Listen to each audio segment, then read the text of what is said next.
아멘. 감사합니다. 하나님께서 찬양 가운데 영광 받으신 줄 믿습니다. 이렇게 평화의 자 나누실까요? 할렐루야, 하늘의 지혜로 삽시다. 예. 옛날 그리스의 한 장군이 이제 전쟁터를 누비다 보니까 이곳저곳에 상처가 있죠. 눈도 다친 거예요. 그래서 애꾸눈이 되었는데, 그래도 유명한 장군이니까 초상화를 남기고 싶었습니다. 화가를 데려다가 초상화를 그렸는데 아주 멋진 장군으로 딱 그렸는데 뭐가 제일 마음에 안 들까요? 예, 눈이죠, 눈. 애꾸눈으로 딱 그려놓으니까 그 초상화가 마음에 안 드는 거예요. 이거 마음에 안 든다, 다시 그려라 했더니 다른 이제 초상 화가가 와서 그리는데 두 눈이 있게 다 그린 거예요. 근데 이게 내 모습이 아니잖아요. 정상적이지만 내 모습이 아니에요. 마음에 안 든다 이거예요. 그러면 애꾸눈을 그려도 문제요, 안 그려도 문제요. 도대체 어떻게 하란 말입니까? 눈 없는 초상화를 그릴 수도 없고요. 고민이 되죠. 저마다 주저하면서 나서지 않을 때에 이름 없는 무명 화가, 젊은 화가 하나가 내가 그리겠습니다 나섰어요. 믿어지지 않지만 어차피 다른 사람이 그리지도 않으니까 한번 네가 해봐라 이랬던 거죠. 그 화가는 어떻게 그렸을까요? 이 장군을 옆으로 좀 돌게 해서 왼쪽 눈이 한쪽 눈 애꾸눈이 나오지 않도록 그렇게 그린 거죠. 그러면서도 품격이 살아있게 그려서 그제서야 장군의 마음에 들었다고 합니다. 이 화가야말로 참 지혜롭죠. 또 다른 지혜로운 사람이 있어요. 죽을 질병에 걸렸습니다. 세상 의학으로 안 되는 거죠. 그래서 하나님 앞에 간절히 기도했습니다. 제발 하나님 이 병이 좀 낫게 해주십시오. 그러면 제가 집 한 채 있는 거 하나님 앞에 온전히 드리겠습니다. 근데요, 병이 감쪽같이 덜컥 나아버렸어요. 그 다음에 과제는 뭡니까? 하나님께 집을 드려야 되는 거죠. 아니 이거 기도 안 했어도 혹시 그냥 나았을 수도 있는 거 아니야? 이런 의심이 생기잖아요. 아니면 하나님께서 고쳐주셨어도 밥만 드렸어도 하나님께서 고쳐주지 않으셨을까? 이런 생각도 들면서 화장실 들어갈 때 또 나올 때 생각이 다른 거예요. 그래도 감히 하나님께 서원을 했으니 지켜야 될 거 아닙니까? 고민 끝에 부동산에 내놓는데 이렇게 내놨습니다. 200평 대지에 60평짜리 주택이 있는데 얼마에 내놓을까요? 10만 원에 내놓겠습니다. 대신에 우리 집에 은행나무가 하나 있는데 은행나무는 같이 사야 됩니다. 10억입니다. 이런 거예요. 집과 땅은 10만 원, 은행나무 한 그루에 10억. 최민호 집사님 계시지만 요즘은 부동산 거래 그렇게 하면 안 되지만 옛날에는 됐어요. 지금 그렇게 하면 안 되지만. 그래서 마침 나갔으니까 하나님 앞에 집 한 값을 드리고 자기는 은행나무 값만 챙기고 이렇게 한 거죠. 얼마나 지혜롭습니까? 둘 다 자기의 지혜를 발휘했는데 병이 나은 이 사람은 잔머리꾼 이렇게 얘기하죠. 심하면 좋은 머리를 가지고 남에게 이게 사기를 치게 되면 그야말로 사기 또 질투 이런 걸로 발전되는 것 아니겠습니까? 즉 지혜라고 해서 다 같은 지혜가 아니더라는 겁니다. 오늘 설교 본문이 야고보서 3장 13절에서 18절인데 공교롭게도 잠언 3장 13절에서 18절 말씀에 오늘 본문과 연결되는 아주 중요한 말씀이 있습니다. 우리가 참 지혜로 살아야 되는데 참 지혜로 산다는 것이 무엇일까를 보여줍니다. 그 말씀을 함께 보시겠습니다. 잠언서 3장 13절부터 같이 봉독합니다. 시작. 지혜를 얻은 자와 명철을 얻은 자는 복이 있나니 이는 지혜를 얻는 것이 은을 얻는 것보다 낫고 그 이익이 정금보다 나음이니라. 지혜는 진주보다 귀하니 내가 사모하는 모든 것으로도 이에 비교할 수 없도다. 그의 오른손에는 장수가 있고 그의 왼손에는 부귀가 있나니 그 길은 즐거운 길이요 그의 지름길은 다 평강이니라. 지혜는 그 얻은 자에게 생명나무라. 지혜를 가진 자는 복되도다. 아멘. 지혜에 대한 소중한 가르침인데요, 13절 시작 부분과 18절 끝부분에 동일하게 나오는 말씀이 있어요. 13절 같이 봉독합니다. 시작. 지혜를 얻는 자와 명철을 얻는 자는 복이 있나니. 아멘. 지혜가 복으로 연결되죠. 18절 말씀도 확인해 볼까요? 시작. 지혜는 그 얻은 자에게 생명나무라. 지혜를 가진 자는 복되도다. 아멘. 참된 지혜는 참된 축복으로 이어진다 하는 이런 말씀이죠. 근데 눈치챈 분은 알겠지만 지혜 하면서 얻는다, 가진다, 이렇게 이게 반복되는 걸 볼 수 있어요. 우리말로는 이렇게 반복되지만 히브리어로 보면 다른 단어들을 사용하고 있습니다. 가령 13절, 14절, 18절 말씀에 얻는다, 갖는다 이런 말이 나오는데 13절 같이 봉독합니다. 시작. 지혜를 얻은 자와 명철을 얻은 자는 복이 있나니. 아멘. 지혜와 명철 비슷한 말이고 같은 말이 아닌 다른 말로 해서 강조하는 거예요. 같은 지혜라고 보시면 됩니다, 문법상. 근데 지혜를 얻은 자, 명철을 얻은 자라고 같이 되어 있죠. 여러분, 같은 고기라도 어떻게 먹습니까? 씻고 뜯고 맛보고 즐기고 이렇게 다양하게 할 수 있잖아요. 그래서 같은 지혜라도 우리가 취하는 방법이 다른 거예요. 지혜를 얻은 자, 첫 번째 얻은 자라고 할 때 이 히브리어 원어는 마차라고 하는 거예요. 마차. 이 말은 무슨 뜻이냐면 찾는다는 거예요. 뭔가 잃어버렸을 때 그걸 찾는 거 아니겠습니까? 또 값진 진주를 찾는 것처럼 지혜는 여러분 그냥 주어지는 것이 아니라 찾아야 돼요. 명철을 얻은 자 이랬죠. 이 얻는다라고 하는 의미는 그 히브리어로 푸크예요. 푸크는 뭐냐면 지혜는 그냥 갖고 있으면 그냥 저절로 잘 발휘되는 것이 아니라 어떻게 해야 돼요? 그걸 활용하면서 지혜를 발전시켜야 되는 거죠. 그래서 지혜를 찾아내서 그 지혜를 발전시켜 나가는 자가 복이 있다. 원어적인 의미는 그런 거예요. 13절에도 또 반복됩니다. 자, 14절 말씀. 자, 시작. 이는 지혜를 얻은 것이 은을 얻는 것보다 낫고 그 이익이 정금보다 나음이니라. 아멘. 여기 이익이라고 되어 있잖아요. 이익.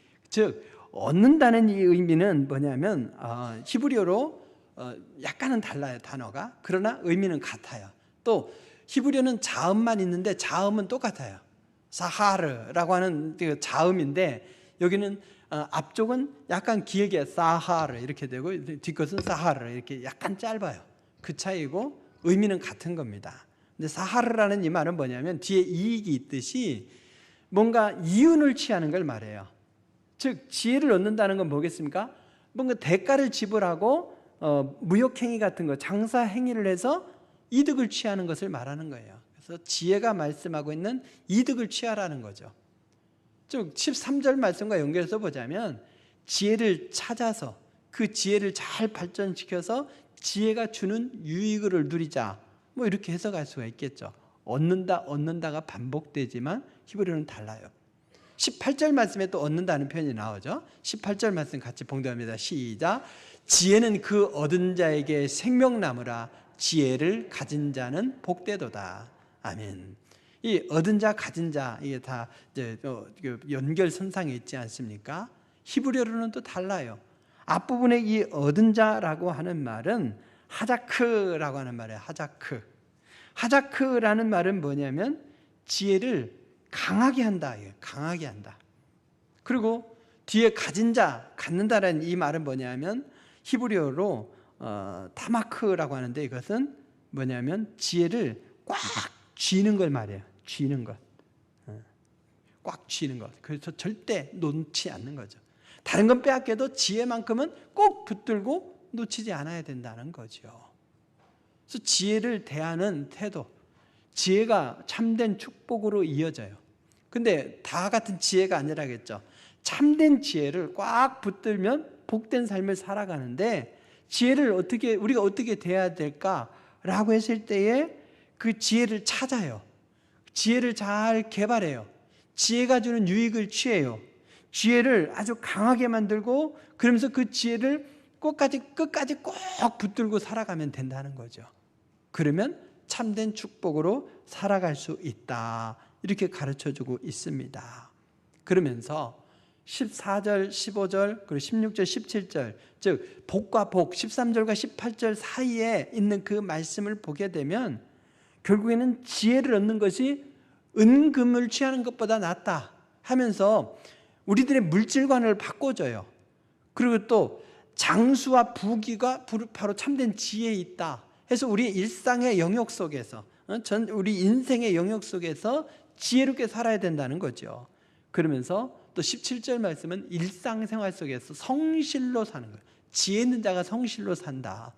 이래서 우리 그리스도인의 물질관, 또 인생관, 또 순간순간 삶의 환경 속에서 우리가 어떻게 처세해야 되는가에 대해서 가르쳐 주는 거죠. 즉 지혜에 대해서 많이 안다고 해서 우리가 잘 살아내고 축복을 누리는 것이 아니라 하나님께서 주시는 지혜를 다양한 방법으로 활용해서 우리의 물질과의 관계 속에서 우리의 인생을 살아가는 데 있어서 순간순간 만나는 문제에 대해서 참된 지혜로 대처하면 복되게 살 수 있다. 이런 말씀이에요. 야고보는 행함 있는 믿음을 강조하죠. 행함이 없는 믿음은 죽은 믿음이고 행함이 있는 믿음이 참 믿음이다 이야기합니다. 그러면서 오늘 말씀에서 지혜에 대해서 가르쳐 주기를, 지혜란 뭔가 정의를 얘기하는 게 아닙니다. 지혜로운 삶을 살아내야 된다. 지혜로운 삶을 오늘 야고보는 강조하고 있습니다. 그는 선행으로 말미암아 지혜의 온유함으로 그 행함을 보일지니라. 그래서 그 행함을 보일 때에 그 삶 속에서 참된 지혜로 살아가면서 그 참된 지혜가 주는 축복을 누릴 수 있다. 이렇게 말씀하는 거예요. 여러분, 야고보가 강조하는 건 뭐냐? 우리가 주님의 일을 할 때에도, 우리가 물질을 다룰 때에도, 우리가 인생을 살아가는 데 있어서도 순간순간 우리가 희노애락을 경험하지 않습니까? 그 모든 순간에 하나님이 주시는 참된 지혜로 대처하라 이거예요.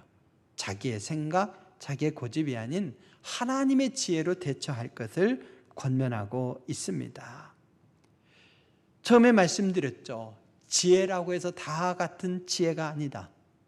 야고보도 지혜를 두 가지 차원으로 분류해서 얘기합니다. 그러면서 참된 지혜로 살아야 된다고 얘기하죠. 그 하나가 뭐냐? 바로 위로부터 나지 않은 지혜예요. 반대는 뭐겠어요? 위로부터 난 지혜가 있다는 거죠. 그래서 위로부터 나지 않은 지혜는 뭐냐? 오늘 설교 말씀의 제목대로 땅의 지혜를 가리키는 거예요. 땅의 지혜. 땅의 지혜를 이야기하면서 땅의 지혜는 뭐냐? 위로부터 나지 않은 건데 15절에 보면 이러한 지혜는 위로부터 내려온 것이 아니오라고 했죠. 이러한 지혜가 뭐냐? 14절에 나오는 바로 독한 시기와 다툼, 이걸 말하는 거예요. 여러분, 도둑질도 똑똑해야 해요. 왜 그래요? 아니, 세상에 임시예배 쳐서요, 그 사택 들어가려면 비밀번호를 2번 누르고 들어가야 되거든요. 입구에서 또 사택 앞에서. 그 번호를 못 외우겠어요. 주인도 그걸 못 외워서 제가 메모해놓은 걸 찾아보고 몇 번이더라 이러고 들어가는데 도둑이 그거 열고 들어가려면 얼마나 힘들어요. 또 작동 방법이 헷갈려요. 막 에러 신호가 뜨는데 이게 뭐가 문제지 막 모르겠는 거예요. 근데 그걸 다 극복하면서 가서 털어갖고 나와야 되잖아요. 요즘 아파트는요, 희한하게 출구를 모르겠는 거예요. 그래서 인사하고 나오려고 하는데 거기는 화장실인데요? 뭐 이래요. 그래서 어디로 나와야 되는가? 그래서 제가 만약에 도둑의 상황이라면 어디로 나가야지? 참 답답한 상황이더라고요. 그래서 도둑 아니길 잘했다. 이 시대에 도둑해 먹기 힘들지 목사가 차라리 낫지, 그 생각을 해요. 또 나와도 CCTV가 있잖아요. 어느 시점이 딱 있으면 움직이는 속도 감안해서 이전부터 다 추적해요. 그래서 어디서 숨어서 옷을 입고 나와도요, 갈아입고 나와도 거기까지 간 사람 다 추적을 하잖아요. 체형까지 추적하고 걷는 모습까지도 분석해내기 때문에 도둑질 해먹기 어려워요. 그래서 이 시대에 진짜 도둑으로 사는 사람은 진짜 똑똑한 사람이다, 그런 생각을 하면서 도둑질 하려면 그 재능으로 제대로 살지, 그 생각을 해요. 어쨌든 여러분, 오늘 땅의 지혜는 뭐냐라고 했을 때 독한 시기와 다툼이래요. 여러분, 시기를 왜 합니까? 남에게 지지 않으려고 하는 거잖아요. 나름 똑똑하니까 그런 거예요. 우리 동기 중에도 누가 그러더라고요. 학교 다닐 때는 공부도 못하던 것이 큰 교회 가서 막 목회는 한다고 막 이러면서 나 같은 사람이 큰 데 가야 되는데 이러더라고요. 뭐냐, 내가 좀 잘났다, 이 얘기 안 익었어요. 얘기 안 익었어요. 여러분, 바로 그렇게 질투도 다툼도 내가 똑똑하다고 생각해야 하는 거예요. 근데 이 독한 시기와 다툼이라는 것은 위로부터 난 것이 아니더라는 거죠. 그래서 위로부터 난 것이 아니다. 그래서 이 땅의 지혜는 뭐냐라고 했을 때 세 가지 속성을 얘기합니다. 오늘 말씀해 보면 뭐냐? 땅의 지혜는 세상적인 거라는 거죠. 즉 하나님 것이 아니에요. 그러니까 세상적인 지혜를 아무리 잘 알아도 하나님을 알 수가 없어요. 출처가 다르기 때문에 그러죠. 세상의 만사를 보고도 하나님의 섭리를 깨닫는 사람 있잖아요. 그것은 이미 그 안에 하나님의 지혜가 있기 때문에 그걸 보는 거예요. 인류 최초로 우주에 올라간 사람이 있죠. 구소련의 유리 가가린이라는 사람인데, 그 사람이 우주를 올라가서 지구를 딱 바라봤어요. 그리고 내려와서 할 말이 얼마나 많겠습니까? 근데 그가 한 말은 뭐였습니까? 우주에 올라가 보니 신은 없더라, 이 말이었어요. 인류 최초로 올라가서 한 말이 그 말이에요. 여러분, 세상적인 지혜, 지식을 아무리 쌓아가도 그걸로는 하나님을 알 수가 없습니다. 근데 우주를 개척하는 데서 약간 밀린 미국에서 한 조종사가 그 우주 비행사죠. 우주에 올라갔다 내려오더니 그가 한 말이 있어요. 뭐냐? 하나님이 만드신 이 세상이 얼마나 아름답던지, 땅의 지혜로부터 출발한 사람과 하늘의 지혜로부터 출발한 사람이 같이 세상을 보아도 평가가 다르더라는 거죠. 다르더라는 거예요. 세상적인 지혜, 이것이 무의미한 건 아닙니다. 그렇지만 그것이 가지고 있는 한계를 분명히 알아야죠. 오늘 성경에 보면 땅의 지혜는 또 어떤 특성을 갖고 있느냐? 정욕적인 거래요. 정욕적인 것.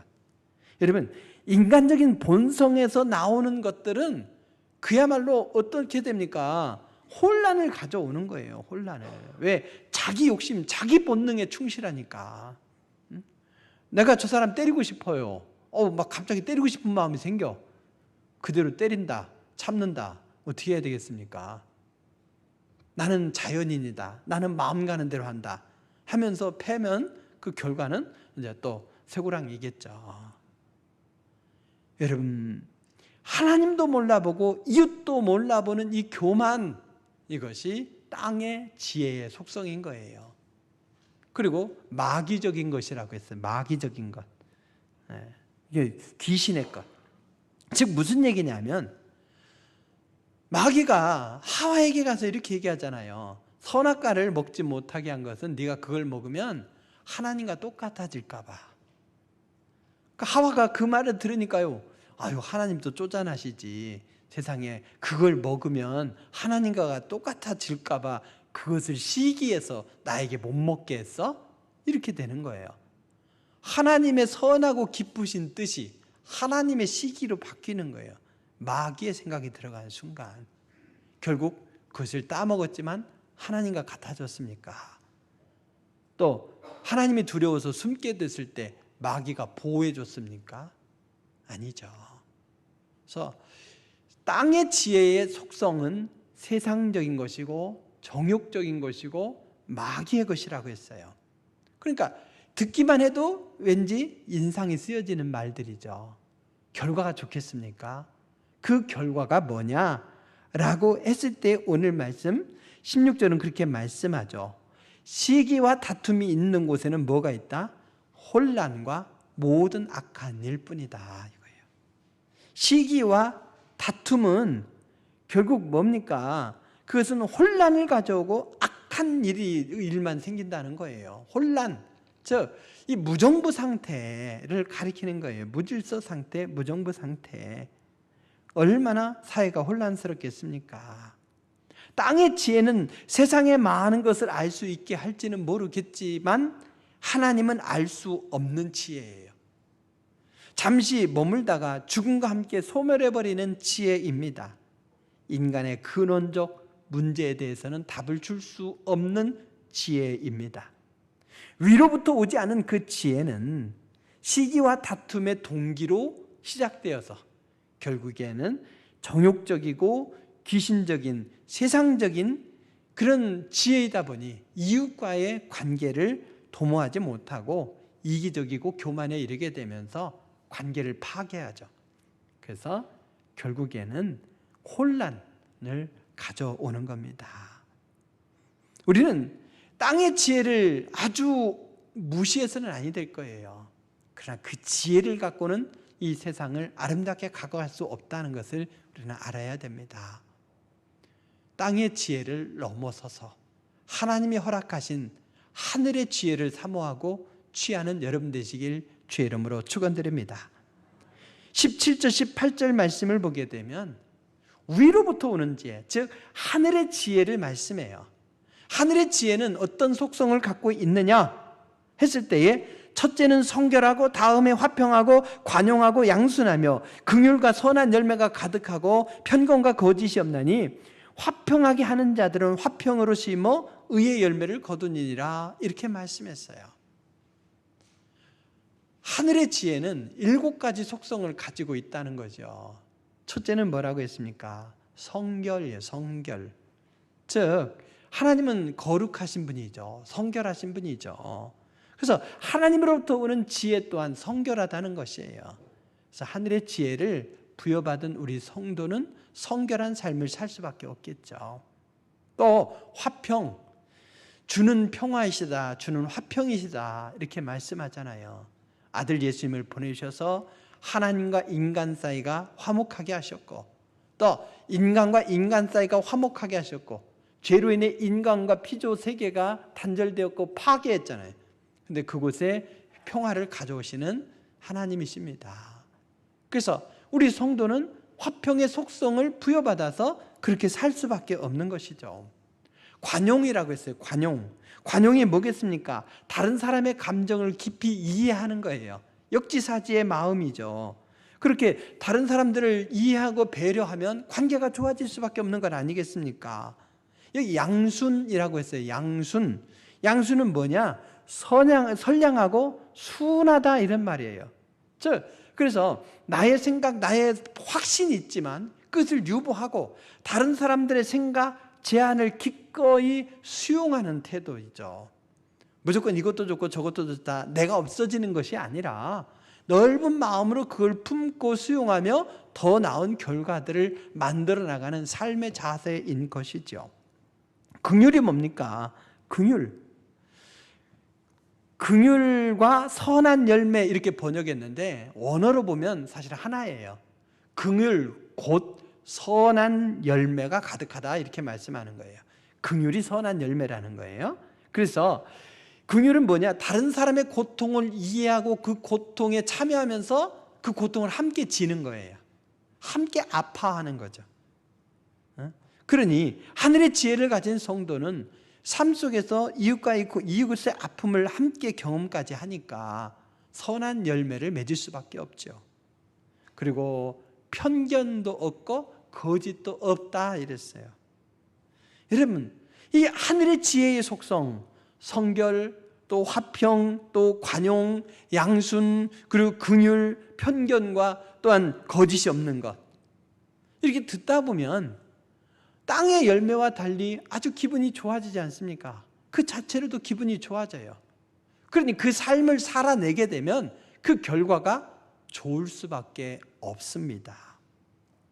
땅의 지혜의 결과는 뭐라고 했습니까?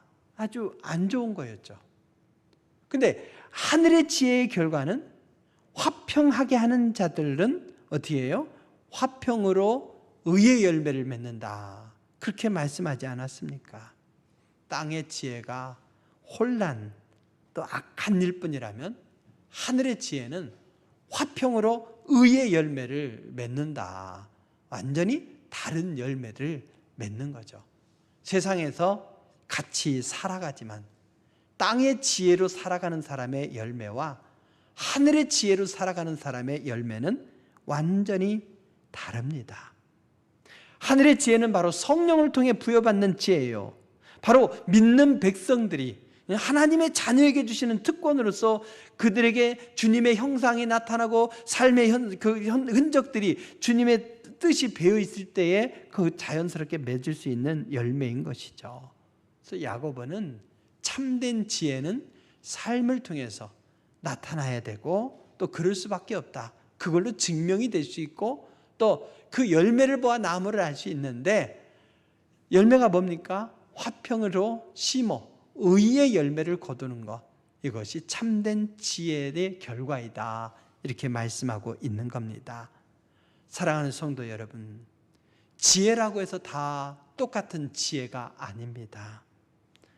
혼란과 악한 일을 가져오는 지혜가 있는가 하면 화평으로 심어 의의 열매를 거두는 그런 지혜도 있습니다. 혼란과 악한 일을 가져오는 지혜가 땅의 지혜라고 한다면 화평으로 심어 의의 열매를 거두는 지혜는 하늘의 지혜인 것이죠. 참된 지혜, 곧 하늘의 지혜로 사는 사람이 복이 있는 거예요.